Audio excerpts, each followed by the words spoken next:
Hey, do you trust me? I hope so. But the far more important question, does your customer trust you? On today's 5-minute sales training, we'll talk about relationship selling, and I'll share with you 3 ways to build trust with your buyer.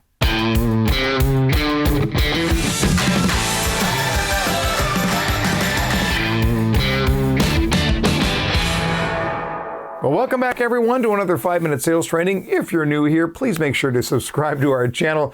Hit that like button every time. Your engagement helps us to get these videos out to more and more sales professionals.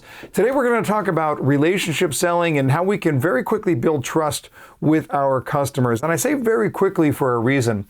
Your customer wants and needs to trust you right out of the gate. Trust me. In the absence of trust, it's extremely difficult to make a purchase decision. The customer feels totally isolated, like they're on their own.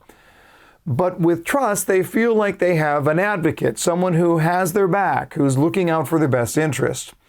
When you think about the concept of trust, it might be helpful for you to get a picture in your mind of a professional that you rely upon, your physician or attorney or your accountant. How important is it to you that you trust the professionals in your life? It's critical, right?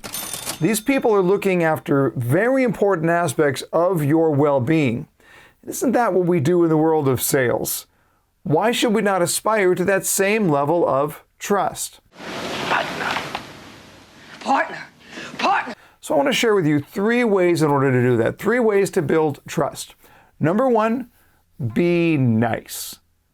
That's it? That's the advice? Be nice? Yes, that's the advice. Be nice.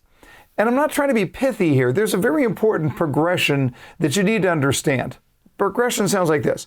Nice equals likable. Likable equals trustworthy. Trustworthy equals persuasion. That's the progression. When I am my nicest self, I am my most likable self. And when we like someone, we tend to trust them.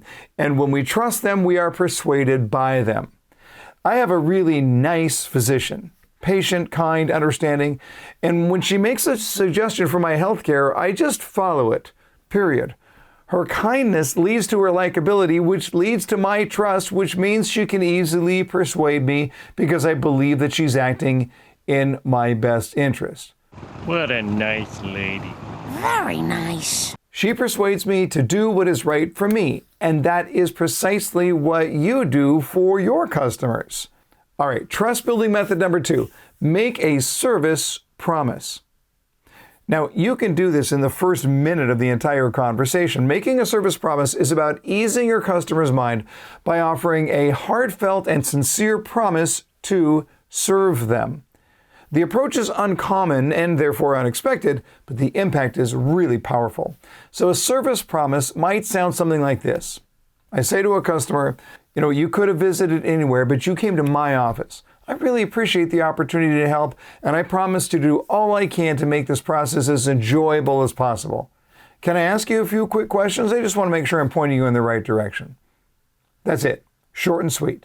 The key is to deliver it from the heart, to feel it. Your customer will see right through it if it sounds like a canned speech. So write it out, practice it, get it down solid, and then deliver it with passion. And idea number 3 for building trust, recap the customer's sentiments. Now, you've heard of the technique where you repeat back what the buyer has shared with you. I suggest that you take it to a higher level. Recap what the buyer feels. You have strong feelings about this. Now, what am I talking about here? Well, let me demonstrate. Suppose the customer says to you, I like our house, I'm just not thrilled about our neighborhood, and I wonder about the area declining over the long run. I'm definitely concerned about the high school my daughter will be starting next year. I'm just hearing bad things. Now, the factual recap sounds like this. Okay, so you like your home, but you're concerned about your neighborhood and the high school. Is that right? Didn't I just say that? But when you recap the sentiment, it sounds like this. I get it. You put a high premium on your quality of life, and you want to give your daughter the education that she deserves. Does that sound right? See, it's not what they said, it's what they felt that matters. So practice that with your own customers. Don't just recap what they say, recap how they feel. So those are 3 ways to build trust. What are yours? Share it in the comments section below. I'd love to see it. Thanks for watching another episode of the 5-Minute Sales Training. Remember to subscribe for new videos each and every week. And remember, until next time, learn more to earn more.